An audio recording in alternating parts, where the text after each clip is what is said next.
Okay, what is this? Somebody just sent me this in chat. It's apparently Nick Fuentes going mask off. Nick Fuentes, we need to take control and force people to believe what we believe. Oh, wow. Who would have thought? The beliefs of the right. Just out in your face. All right, let's see this.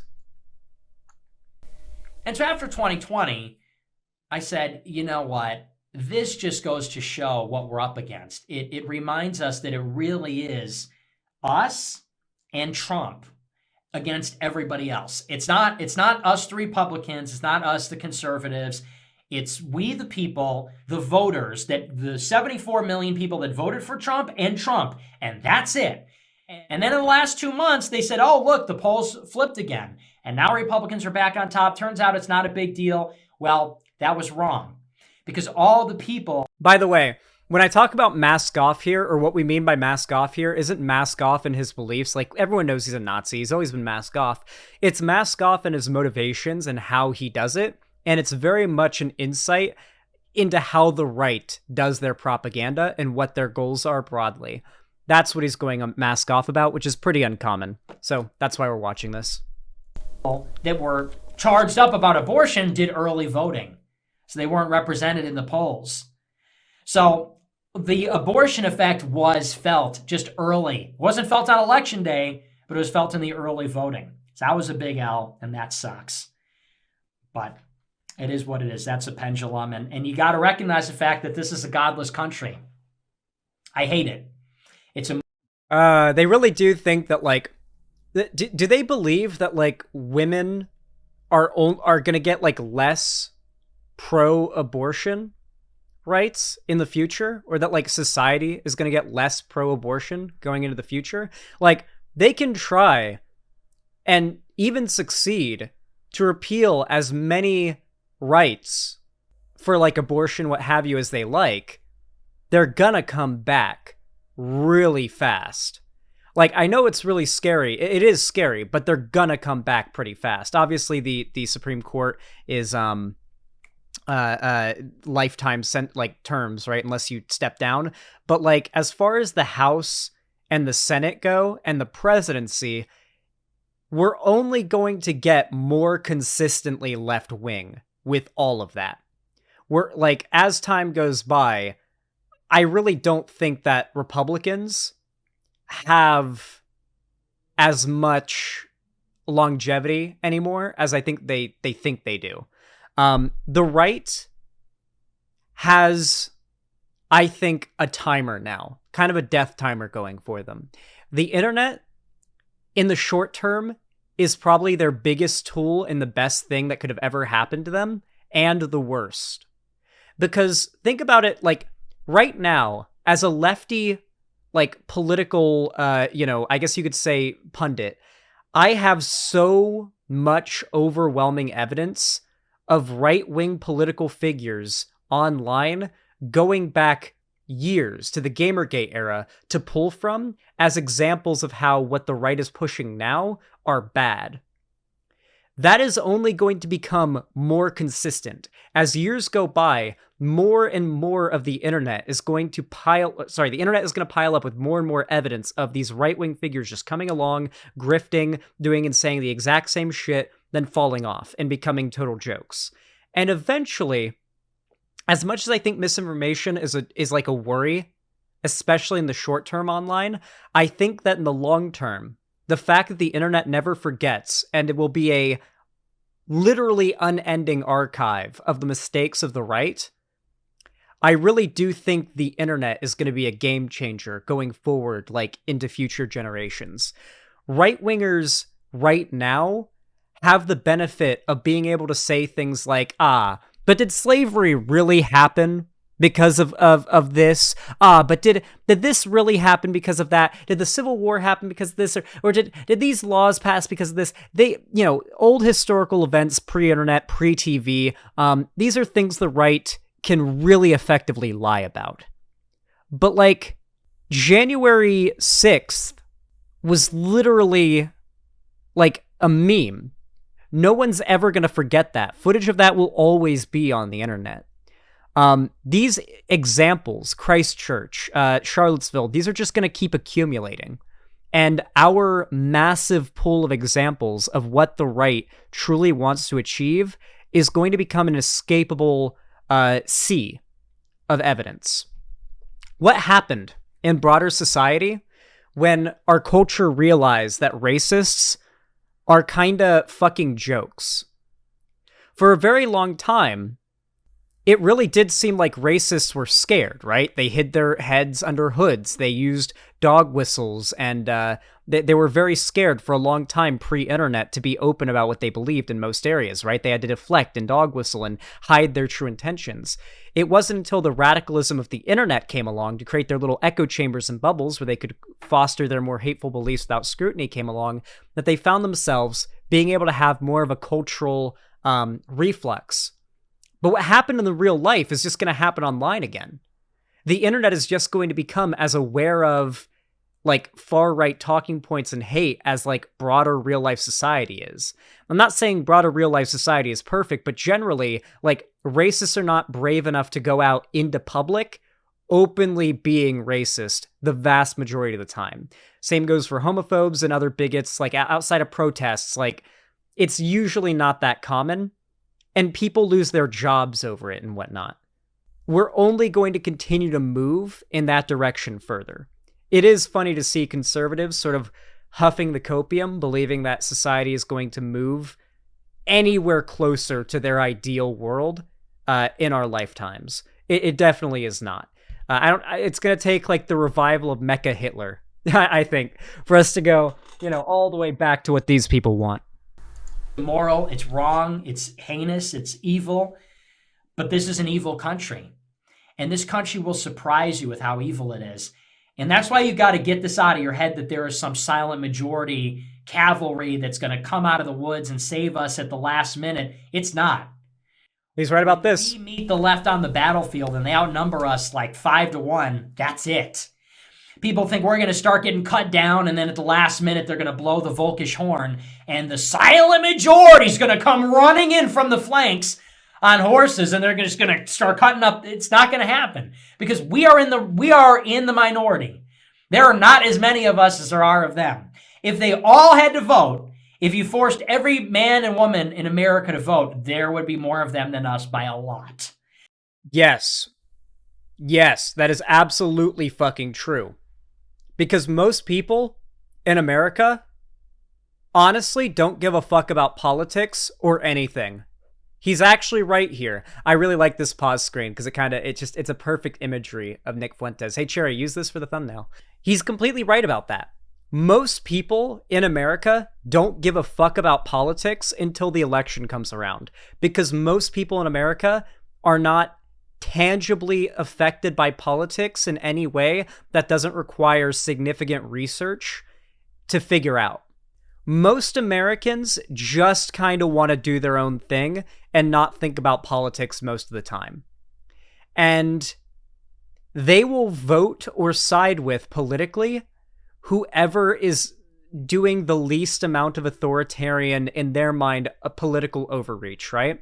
So if the left is trying to convince them to care about a social issue, they will probably side with the right because they do not want to be, quote unquote, bullied into caring. If the right is acting deranged and telling them the left wants to kill them and they need to go out and vote and fight the left and do an insurrection, they're probably going to side more with the left because the right are like screaming and losing their shit about whatever is going on, right? Most Americans are pretty fucking grill-pilled and will pretty much tailor their votes based on whoever they see as being the authoritarian ones.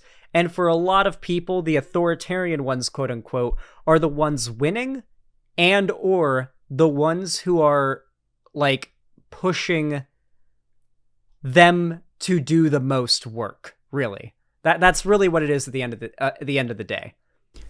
That's why they win the popular vote. That's why they win the House. That's why it is the way it is.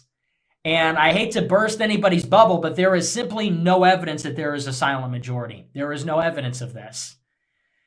There are too many non-white people in the country, frankly, for that to...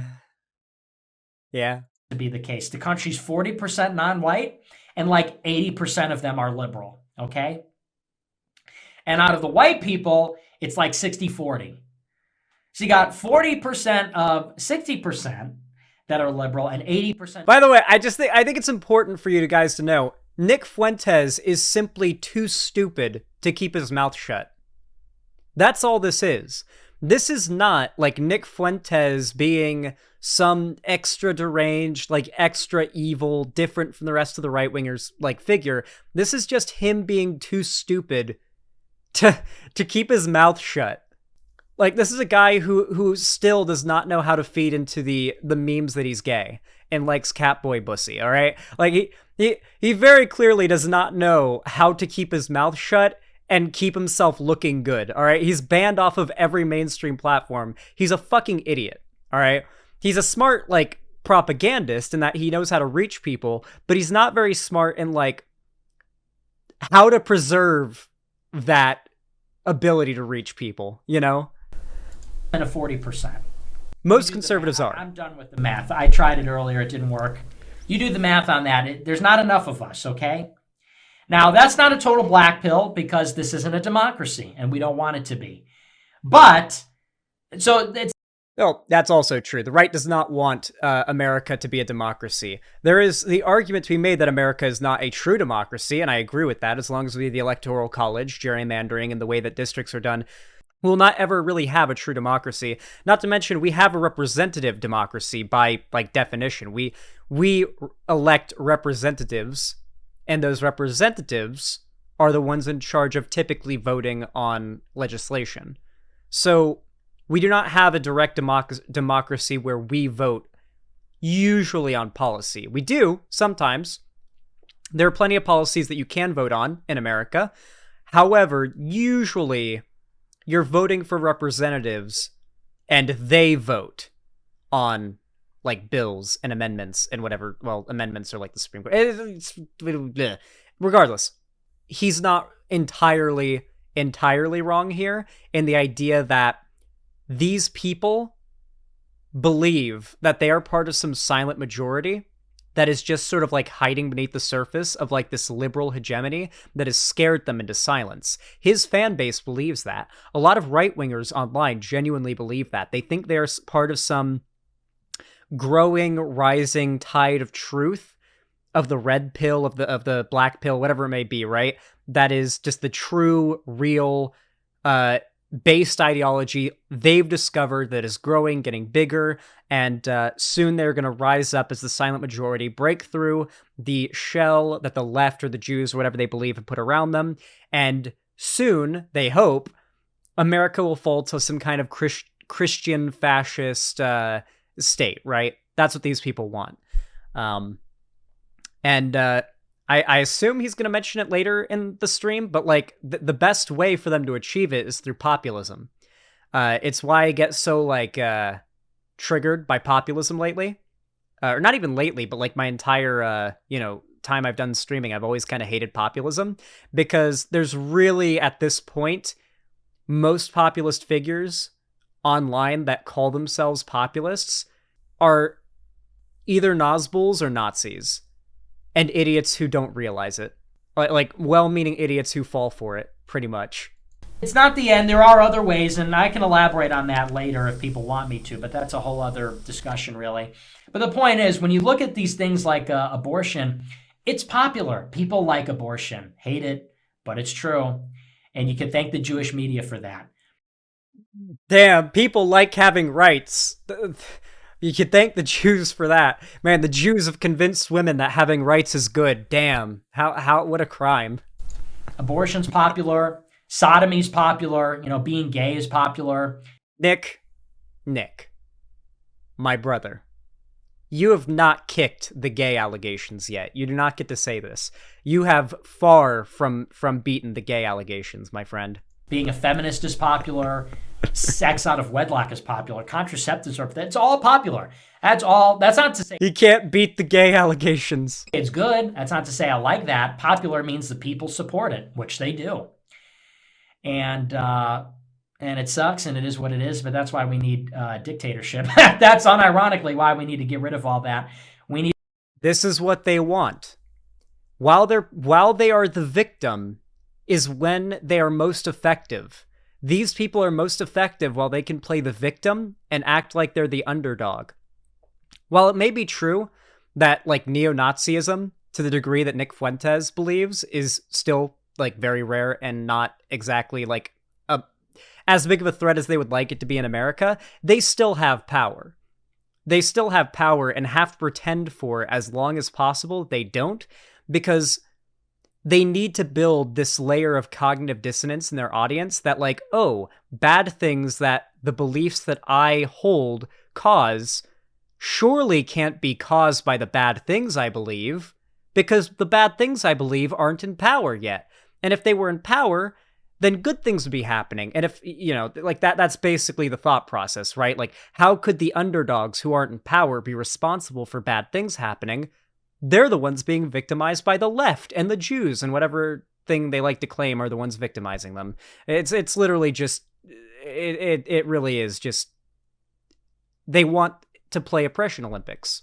We need to take control of the media or take control of the government and force the people to believe what we believe, or force them to play by our rules and reshape the society.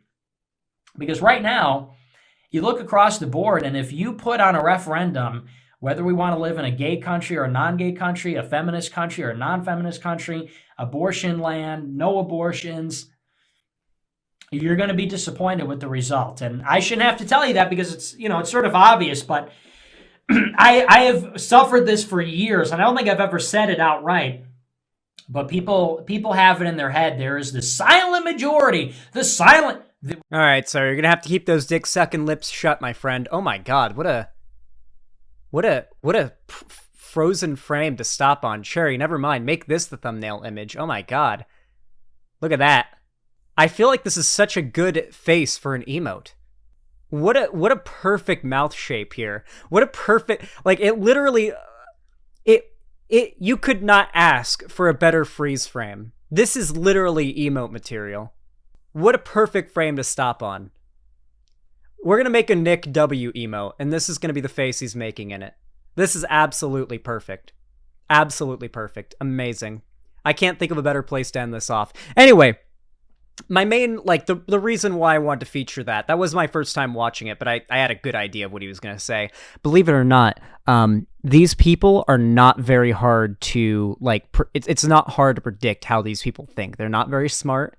It is very easy to just kind of guess what they're going to say or what they believe. Or 'cause I know what they believe and what they think. I'm pretty good at guessing what they're going to say. Regardless, though, the reason why I wanted to feature it was because the right has always used the idea that they are an underdog as their main source of propaganda. But not just that they're an underdog, but that they are the majority at the same time, right? The silent majority. The idea that the left has used its institutional power to silence the real, normal people, and that they're all out there just too quiet and afraid to say anything. And there's an illusion of cultural domination of the left. That is what they kind of push, right? But that the left has complete systemic power over them, or that, you know, if you're a full-on neo-Nazi and you just outright say it like Nick Fuentes does, that the Jews have completely controlled society systemically, right? And they use the idea that the left has complete societal control as an argument. Hey, things are bad right now? You don't like this, that, these problems? That's because the left has complete control of society. Oh, you think a Republican or a right-winger has control? Well, they're not a real conservative. They're not real. They're a rhino, or they're a psyop or a Fed, or a fake Republican or a fake conservative or cucked or whatever it may be, right? They will deny that somebody in power is one of them in order to support the narrative that they are the underdog. It is a prime tenet of fascism that the enemies of the fascist regime must be simultaneously strong and weak, as Black in the Borg in chat just said. Not only is the left, in their eyes, this overwhelming systemic powerhouse that controls Silicon Valley, that controls big tech, the government, media, everything, but the right but they're also these weak, simpering pussies. They're SJWs. They are soy boy cucks. They are, easy to defeat. We would beat them if we stood up and we did an insurrection. They believe that we are both the biggest threat to society and themselves ever, while also being weak.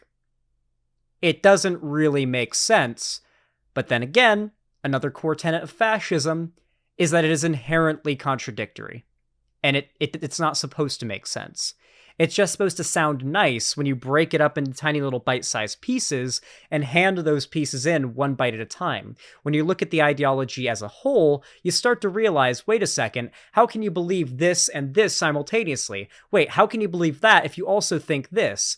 Wait, what about that and that? Like, when you look at what the right believes in America, like right now, the idea that like teenage girls need to be getting married and having children, being forced to have like go through pregnancy, while at the same time calling the LGBT community groomers who want to like rape their kids and groom their kids, like when the right gets fed that propaganda, just the groomer talking point, and then just the teenage girls are more fertile at 16 talking point or whatever, they hear those independent arguments and they're like, yep, makes sense. And they don't really sort of analyze their entire ideology to realize, wait, why am I calling gay people like groomers while also believing that little girls should be getting married and having babies with older men? Like, how do these two ideologies, how does these two points in this ideology coexist? They coexist because conservative propagandists are very, very experienced and good liars. As I mentioned before with the Mark Twain quote, they are very stupid. They're idiots. They have a lot of experience being idiots, and they can beat you with experience. And they can make looking like an idiot, they can make idiocy look smart because they're so good at being idiots. There is truth in that quote from Mark Twain. And it's why a lot of right-wing propaganda is so dangerous and effective, despite being so overtly and overwhelmingly wrong, and provably wrong as well. Anyway, you guys know what to do. You guys know what to do if you enjoyed this segment. And with all that said, have a good one.